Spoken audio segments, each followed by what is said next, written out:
Hello, ladies and gentlemen, and welcome back to the channel. And today I'm going to go my review of WCW's World War III 1995. Starting off the evening, we'll go to our first match of the night. It is for the WCW Television Championship. It is Johnny B. Bad versus Diamond Dallas Page. I thought this was a good match. Back and forth matchup between Johnny B. Bad and DDP, with Johnny B. Bad keeping the pace of the match. Johnny goes for a head scissors on DDP, but DDP counters it into a pancake. Johnny then gets up, hits a power bomb on DDP that looked absolutely brutal. DDP then hits a sidewalk slam on Johnny B. Bad. Johnny B. Bad then hits a head scissors on DDP. Johnny then hits a tombstone on DDP for a near fall. Johnny then hits a senton on DDP to the outside. Then Johnny ultimately hits the finish on DDP, pins him for the 3. And your winner of the match is Johnny B. Bad. Hats off to Johnny B. Bad for getting the win in this matchup. Moving on from that, we go into our next match of the night. It is Hacksaw Jim Duggan versus Bubba Rogers. I thought this was an okay matchup as well. Back and forth matchup between Duggan and Rogers, with Duggan keeping the pace of the match. Bubba Rogers ultimately hits Jim Duggan with brass knuckles. Referee counts to 10. And your winner of the match is Bubba Rogers. Hats off to Bubba Rogers for getting the win in this matchup.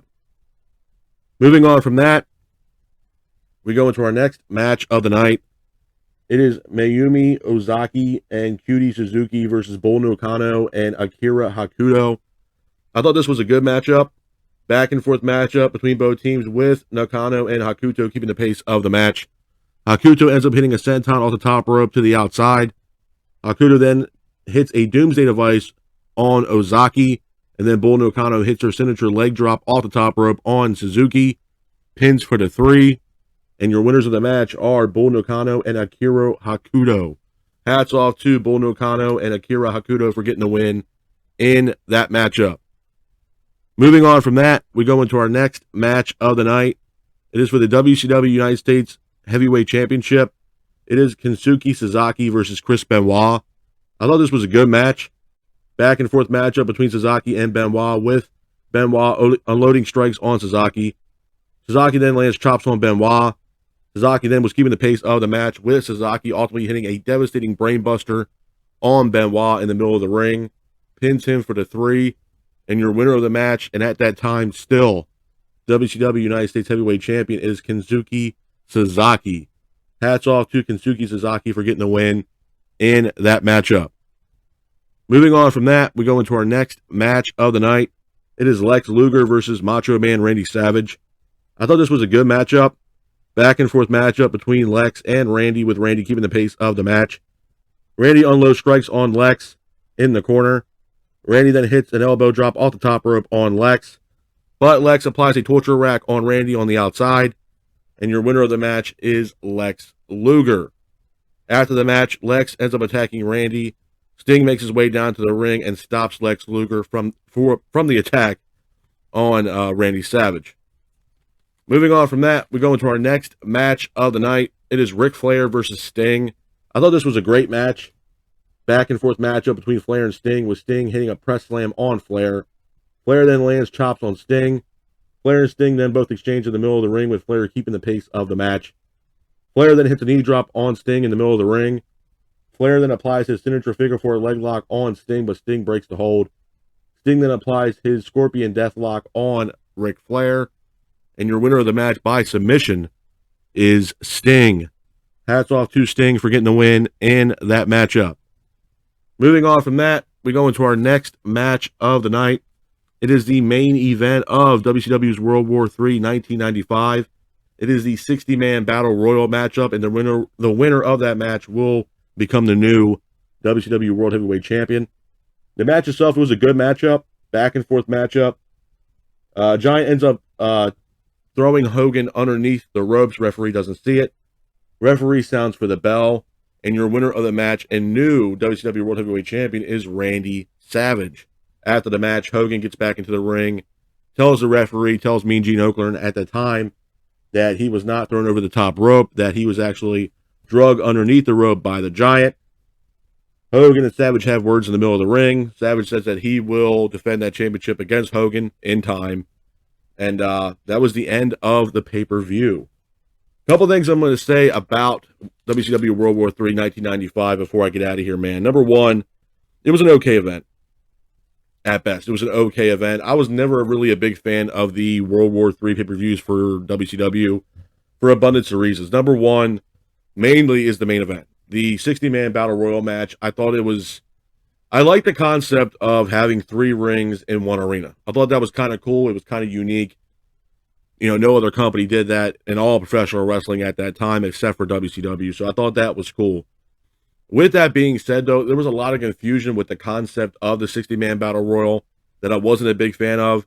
And not only that, to me, the best way they could have done this, especially for the WCW World Heavyweight Championship, is made it into a Royal Rumble format, you know, and have like entrant number 1 versus entrant number 2. And you can make it, you know, 50, 60 people possibly to come out to the ring and winner take all.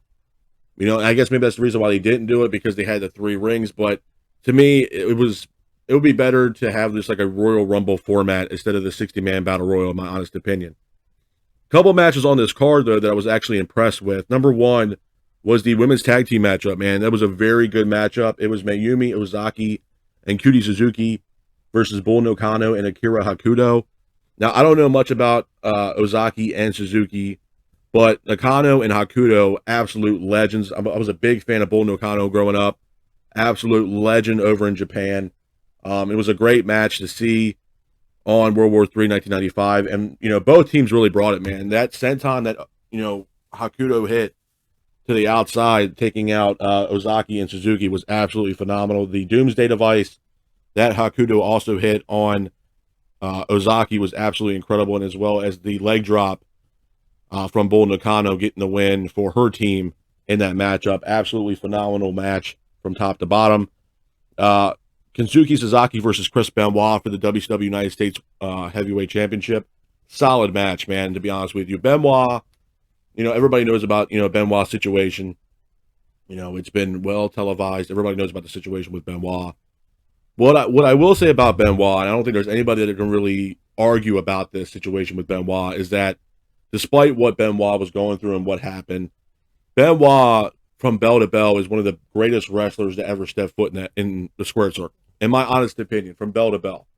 You know, the things that he did over in Japan, you know, things that he did in Canada, and just the matches that he put on for the fans, man. He always gave 110% every time he stepped in that ring. And truthfully, honestly, I believe Benoit, during his career, you know, even in WCW, could have been multi-time world champion. You know, I think the reason why Benoit was not, especially in WCW, is because he was, he was a smaller guy. You know, a lot of, you know, basically, if you would have put him in the cruiserweight division, he would have been multi-time cruiserweight champion, in my honest opinion. Now, you had guys like Dean Malenko, Rey Mysterio Jr., Psychosis, Juventud Guerrera, just to name a few that was in that cruiserweight division. That division was so good. I mean, I think the cruiserweight division for WCW was severely underrated. Severely. I mean, you see some of the pay-per-view, once the cruiserweight division, you know, in WCW really gets hot and heavy, some of those, you know, and 9 times out of 10, a lot of the cruiserweight matches for pay-per-views was the first match on. Whether it was for the cruiserweight championship or not, 9 times out of 10, there was always a cruiserweight match to start the pay-per-view show. And I can be honest with y'all, man, some of those cruiserweight matches that start the show were better than the main event of that pay-per-view show, to be honest with you. Some of them, you know, and those cruiserweights, you know, really brought it. They really did. And, you know, Benoit, like I said, long story short, man, you know, he was a great in-ring competitor, hands down. And I don't think there's anybody in this world that can argue the athleticism that man brought into the ring and put on fantastic matches for the fans. He always gave 110%, and you're going to be inclined to see what he can do if you're actually a wrestling fan, because the guy always brought it 9 times out of 10, man. Put on phenomenal matches. So the match between Sasaki and Benoit was a really good matchup. Lex Luger versus Randy Savage, again, solid matchup from top to bottom, with Randy, you know, almost picking up the victory, but unfortunately Lex got the win due to the torture rack. Hats off to Luger for getting the win in that match. And then you had Ric Flair versus Sting. Great rivalry between Sting and Flair all throughout the early WCW days, NWA, Jim Crockett promotions. It's a great rivalry in professional wrestling, and Sting ended up picking up the victory over Flair with the Scorpion Deathlock.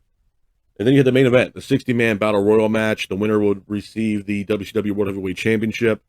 Randy Savage got the win, kind of a fluke win if you ask me, because Giant did, you know, pull Hogan underneath the ropes. He didn't go over the ropes. That's why Hogan was kind of upset and voiced his opinion with Mean Gene Okerlund and Randy Savage in the ring. As far as a rating for WCW World War III 1995, I was kind of back and forth on this one, man. Like I said, I'm not really a big fan of the WCW's World War III pay-per-views.